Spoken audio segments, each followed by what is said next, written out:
Hello everyone, আসসালামু আলাইকুম। আজকের ভিডিওতে আমরা ডেনমার্কে আমাদের আয় রোজগার, খরচ এবং সব কিছুর পরে সেভিংস কেমন থাকে এই বিষয়গুলো নিয়ে কথা বলবো।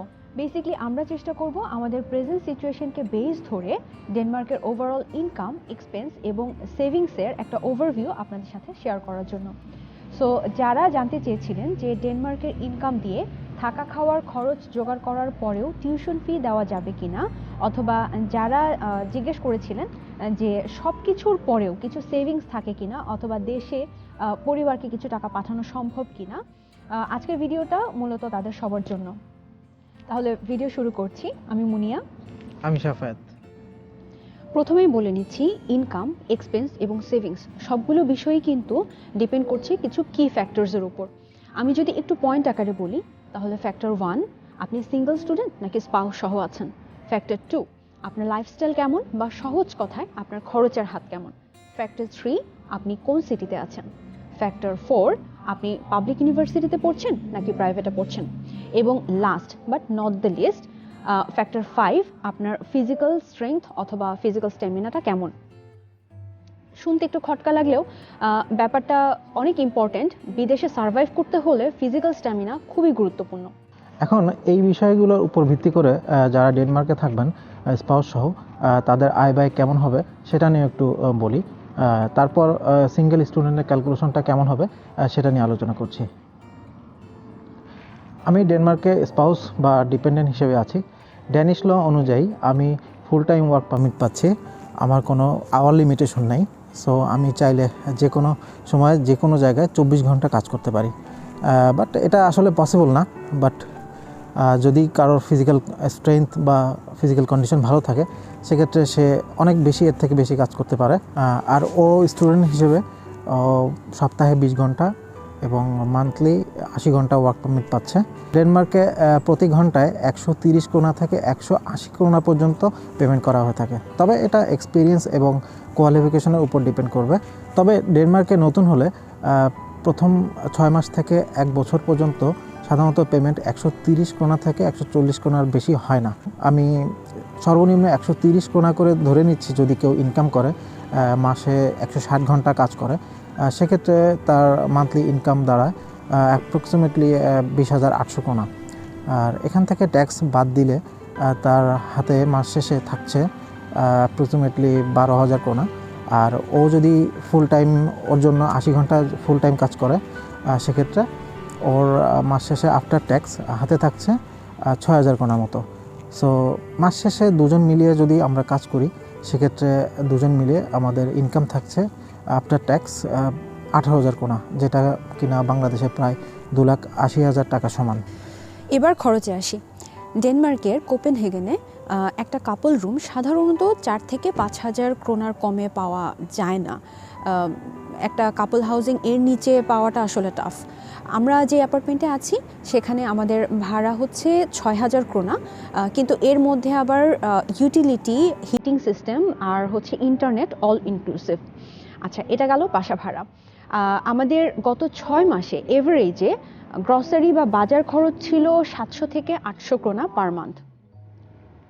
ট্রান্সপোর্টেশনের জন্য আমি স্টুডেন্ট হিসেবে মান্থলি পাস পাই, যেটাকে এখানে ইউথ কার্ড বলা হয়। তো ওইটার জন্য প্রতি মাসে আমাকে পে করতে হয় 642 ক্রোনা।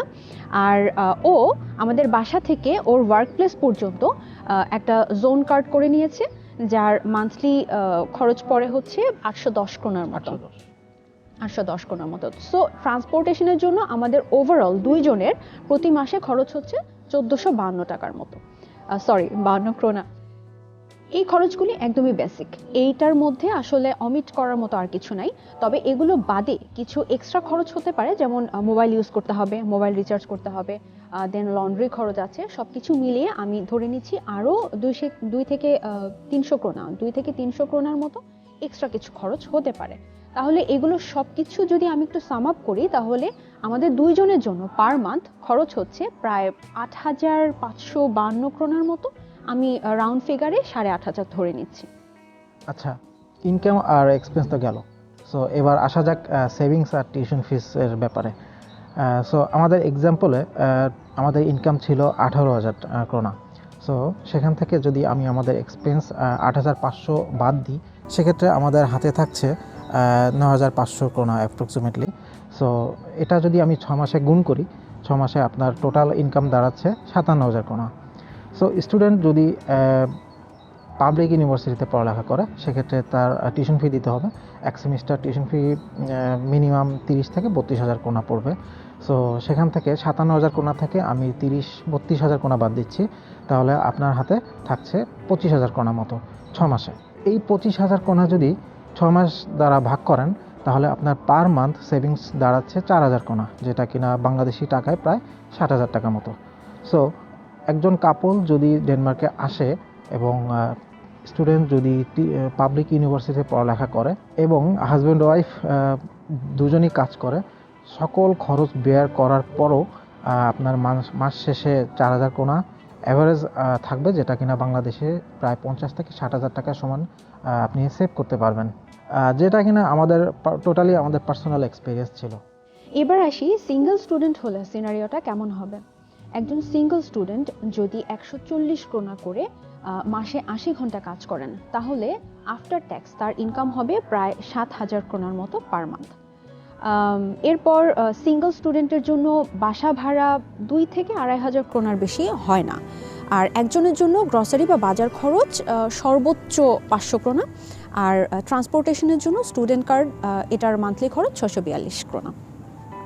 সো সব মিলিয়ে আমি যদি হিসাব করি একজন স্টুডেন্টের মান্থলি খরচ হবে 3,900 ক্রোনার মতো। তাহলে ইনকাম থেকে এক্সপেন্সটা যদি আমরা বাদ দিই, মাস শেষে একজন সিঙ্গেল স্টুডেন্টের হাতে 3,100 থেকে 3,200 ক্রোনার মতো থেকে যায়, যেটা 6 মাস পরে যদি সাম আপ করা হয় তাহলে 18,600 ক্রোনার মতো পড়ে।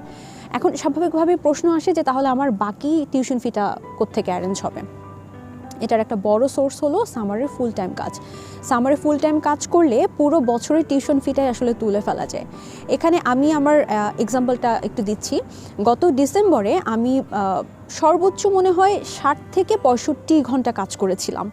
যেহেতু ডিসেম্বরে এখানে হচ্ছে নিউ ইয়ার ইভি উপলক্ষে অনেক ইভেন্ট ছিল, প্লাস হচ্ছে ক্রিসমাস উপলক্ষে অনেক ইভেন্ট ছিল। তো এই ইভেন্টগুলোতে কাজ করলে অনেক বেশি পেমেন্টে কাজ করা যায়। আমি 60-65 ঘন্টা কাজ করে আফটার ট্যাক্স 9,500 ক্রোনার মতো ইনকাম করতে পেরেছিলাম। তো যদি একটু স্মার্ট হওয়া যায়, একটু কুইক লার্নার হওয়া যায়, তাহলে এখানে ইনকাম করার অনেক স্কোপ আছে। এখন আমরা যে ক্যালকুলেশনটা দিলাম সেটা সর্বনিম্ন ইনকাম এবং সর্বোচ্চ খরচটা দেখানোর চেষ্টা করেছি। যদিও এর থেকে অনেক বেশি ইনকাম করা যায় এবং খরচটাও এর থেকে কমই হয়ে থাকে, তারপরও আমরা আপনাদেরকে বোঝানোর সুবিধার্থে এটা বলেছি। আর এই ক্যালকুলেশনটা শুধুমাত্র কোপেনহেগেনের জন্য। যদি কোপেনহেগেনের বাইরে যদি হয়ে থাকে, সাপোজ ওডেন্স, আলবর্গ আর আরুষে হয়ে থাকে, সেখানে কম্পারেটিভলি ইনকামটা একটু কম হয়ে থাকে এবং সেই অনুযায়ী খরচটাও একটু কম হয়ে থাকে। এখন এই পুরো ক্যালকুলেশনটাকে যদি একটু কনসাইজ করি তাহলে সামারিটা এরকম দাঁড়ায় যে ডেনমার্কের ইনকাম দিয়ে যদি স্পাউস সহ থাকা হয় এবং কোনো বেবি না থাকে, তাহলে থাকা খাওয়ার খরচ জোগাড় করার পর টিউশন ফি দেওয়ার পরও কিছুটা সেভিংস করা পসিবল। আর যদি সিঙ্গেল স্টুডেন্ট হয় তাহলে সেক্ষেত্রে 6 মাস থেকে 1 বছর কোনো সেভিংস করা পসিবল না, কিন্তু টিউশন ফি ম্যানেজ করা ইজিলি পসিবল। আশা করছি আজকের এই ইনফরমেশনগুলো অনেকেরই কাজে লাগবে এবং যারা এই বিষয়গুলো নিয়ে আমাদেরকে প্রশ্ন করেছিলেন তাদের অ্যান্সার পেয়ে গেছেন। তারপরেও আপনাদের যদি কোনো কমেন্ট থাকে, কোনো সাজেশন থাকে অথবা কোনো কোয়েশ্চেন থাকে, আমাদেরকে কমেন্টে জানাতে পারেন। তাহলে আজকের ভিডিও এখানেই শেষ করছি। নেক্সট অন্য কোনো টপিক নিয়ে ইনশাল্লাহ অন্য কোনো ভিডিওতে দেখা হচ্ছে। আল্লাহ হাফেজ। আল্লাহ হাফেজ।